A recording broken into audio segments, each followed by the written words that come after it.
Day and night soon became for me merely light and dark, daylight or oil lamp, and often the lamp became pale and transparent in the long dawns. It was the warmth of the sun that came on my cheek and on my hand through the window which made me get up and go outside and find the sun already far overhead, and the skyscrapers of Manhattan suddenly and impressively and irrelevantly there, in a haze of heat. Sometimes it was like trumpets, that architecture. I find myself squirting a thin stream of water from the eyedropper through the number 26 needle into the air, cooking up another fix, prodding the hardened cotton in the bubbling spoon. Just a small fix, I feel, would recreate the strewn ramparts of Jericho. Anyway, he hated that so much that he finally came and lived in the Paris Review offices behind this burlap bag. I used to look in there every once in a while. It was a terrible scene of dismay, but Alex was always cheerful about wherever he was. I don't remember Alex ever being rather pessimistic about things. I think I don't ever remember any despair. It was always, like so many people that are caught up in drugs. I think he always felt that he was going to be recognized somehow. There was going to be he was going to turn around the corner and everything was going to be all right. Or his books were going to be accepted.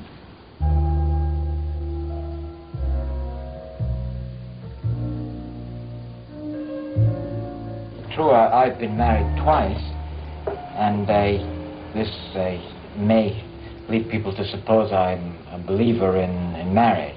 Well, I really think that marriage, as it's commonly thought of and lived up to today, is a 19th century institution. I try, in being a family man, not to think of myself as irremediably married, and I've encouraged my wife to do the same. Photo of Alex looking like a prisoner, and this is Alex as I knew him.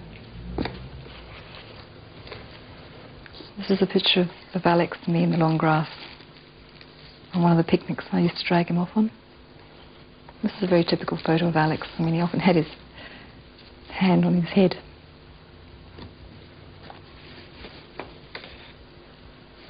And this is another photo of Lynn with Mark. She died before I met him.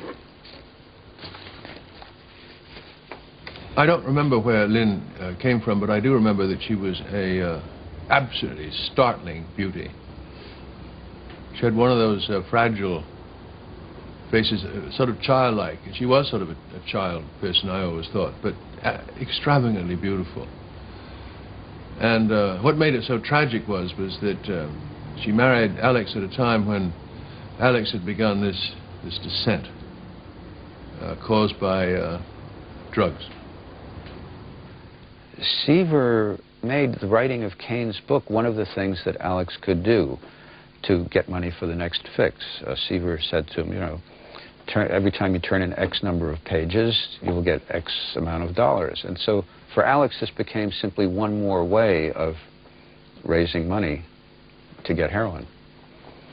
And that's how the book finally got done. My first memory of them as a couple was in the loft up on 14th Street, when I went up to gather some pages of Caden's book. It was mid-afternoon, and the place was in a total shambles.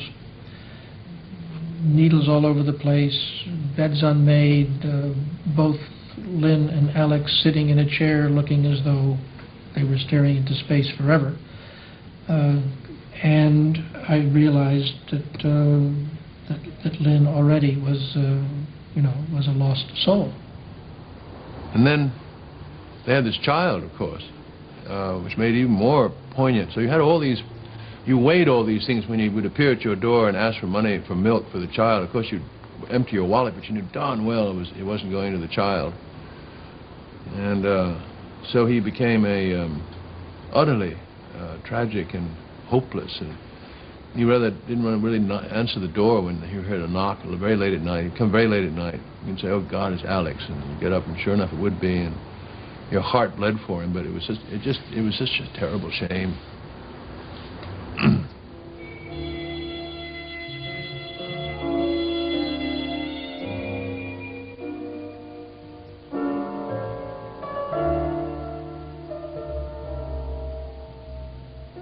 I remember those terrible days when Lynn was put out into the streets as a prostitute to make money for Alex's habit, her habit. And I've forgotten whether she told me this. I think she did tell me this. That whether it's true or not, I hope it is true. But she was so beautiful and so touching, and that these Johns, these middle-aged men, would pick her up and they'd take her to some hotel, and they'd be sort of. There was something so like their daughters about her, or just the pathetic that they would never go through with it. They'd sit and listen to her and then slip her another 100 or something like that. I hope that's true,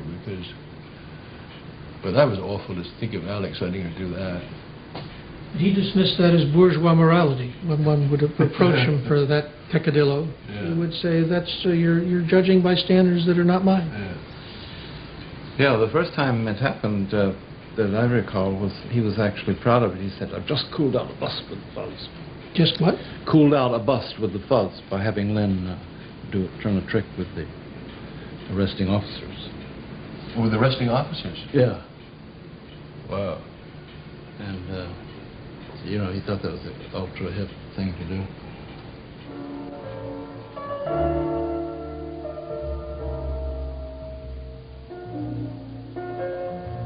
Alex begged me on more than one occasion to try heroin, and I said no.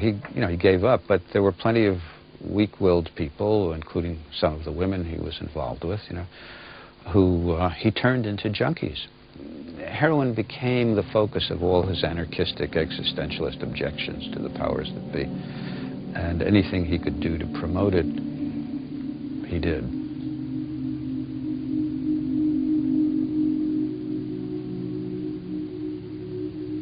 The mind under heroin evades perception. The perceiving turns inward. The eyelids droop. The blood is aware of itself. A slow phosphorescence in all the fabric of flesh and nerve and bone. It is that the organism has a sense of being intact and unbrittle. For the attitude born of this sense of inviolability, some Americans have used the word cool. It is evening now. The temperature has fallen. Objects are growing together in the dim light of the cabin. In a few moments, I shall get up and light my kerosene lamps.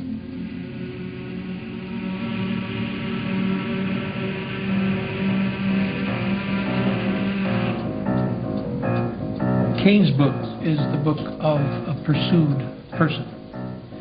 A man who is increasingly going underground because the feds are after him. Although he always denied it, Alex was certainly dealing in drugs. He had gone to get heroin from his supplier, which I think was up in Harlem. And as he emerged, he walked into a police stakeout. They booked him on a charge of possession with intent to sell, which was a very serious felony offense. And he told them, well, I'm just a sorry junkie. And they said, we know that. We want you to turn state's evidence against your supplier. And he refused to do that, so the original, more serious charge stuck. Things got so bad for Alex finally that he had to leave the country, or decided he should leave the country, flee it. I guess he thought he was going to be railroaded by the authorities, stuck away in the penitentiary or something. At any rate, he decided to go. It was awkward for me because we'd put up bail money for him, and of course, if you escape bail, you're responsible. I didn't know he was going to leave. I knew he had left because I looked in my closet one day, and I discovered that he left with two of my suits. He wore them one over the other. I guess he felt that if he crossed the border into Canada, if he was carrying a large suitcase, they'd stop him. I only had 3 suits, so he took 2/3 of my wardrobe. Alex did. Very nice gray pinstripe striped suit I particularly enjoyed, and a dark pinstripe. They went on Alex's back. I met him at the bus station in Montreal, and I took him up to my little apartment on Mountain Street. He immediately took out a chunk of opium. And he asked me if I had a little pot to cook it in. He shut himself up with this very mild solution of tap water and opium. And he said to me, a novice in the matter, he said, "Would you like to lick the pot?" So I said, "You know, is it okay? I mean, you know." He said, "Oh, there's enough. You'll feel it." I had no idea about amounts of opium that one could safely ingest. So I kind of scraped the bottom of the pot and ate it. Now I know exactly how much I had taken. It was a very large and dangerous amount. And we were on our way down to a Chinese restaurant near the corner of Peel and St. Catherine in Montreal. That's one of the busiest intersections. And crossing that intersection, I went blind. And that was a rather panicky moment because it was in the midst of traffic. And then I went down, fainted or passed out. So that was my social introduction to Alexander Trocchi. But I did understand that his company had some risks. Trocchi returned to Britain on a tramp steamer, suffering cold turkey all the way. Lynn rejoined him in Britain a year later. Trocchi became a registered addict, supplied with pure drugs on the national health, a state-sponsored revolutionary.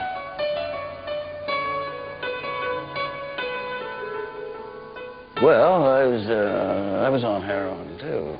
Well, later, when I met him in London, and he used to help me shoot up. See, my veins were going in my arms. Old Alex could find a vein in a mummy. Alex, of course, had a terrible writer's block. He'd almost rather do anything than write. And he had something called the long book that he was working on. He struck a number of publishers by getting an advance on this book that he hadn't written and which never got written. Subsequently, I heard that he made a living by selling stamps and antique books. But as far as I know, he never wrote a book after Kane's book. I think Alex was quite proud of the fact that he used to be employed by a Harley Street doctor to take blood from patients that nobody else could get blood from because, of course, he was an expert with a needle. He used to look at my arms and say, "What lovely veins you've got."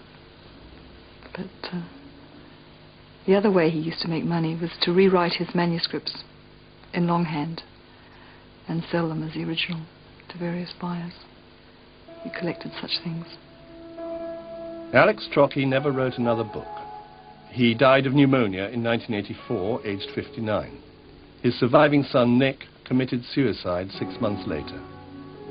Trocchi's ashes, stored in an urn on the mantelpiece of his and Sally's London flat, were stolen shortly before a fire destroyed most of his surviving papers. As the ghosts rise upwards over the grave wall, I recoffin them neatly and bury them. It is, I suppose, my last will and testament, although insofar as I have a choice in the matter, I shall not be dying for a long time. One can only cultivate oneself as one waits. This is a boutique. This is one of Alex's favorite ones. When I knew him, it was called a dragon. He called it a feelie, really. You're supposed to hold them. But he hadn't finished this one. I mean, he hadn't finished any of them. They were always being worked on. I always thought he should have been writing instead of painting these. And he thought I was impertinent.